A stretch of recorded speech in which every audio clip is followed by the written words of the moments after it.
আজ আপনাদেরকে একটা পেশেন্টের ব্যাপারে বলবো, ডায়ালিসিস পেশেন্ট।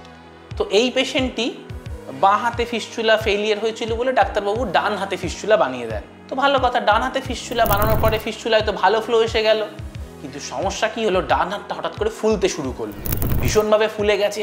তার সঙ্গে মুখের হাফ ডান দিকের চোখটা ফুলে রয়েছে, ব্রেস্ট ফুলে গেছে, পেশেন্টের খুব খারাপ অবস্থা, শ্বাসকষ্ট হচ্ছে।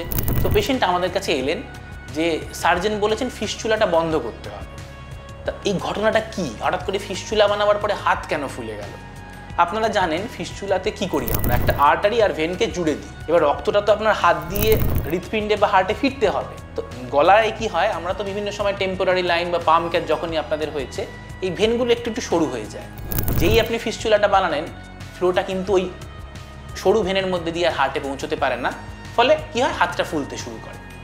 তো যখনই ফিস্চুলা বানাবার পরে হাত ফুলবে, একটাই কথা মাথায় রাখবেন, তার বেস্ট চিকিৎসা হলো যে ভেনটা গলায় সরু হয়ে গেছে, যার জন্য আপনার হাত ফুলছে, সেই সেন্ট্রাল ভেন বা গলার ভেনটাকে বেলুনের সাহায্যে খুলতে হবে, যেটাকে আমরা বলি সেন্ট্রাল ভেন অ্যাঞ্জিওপ্লাস্টি।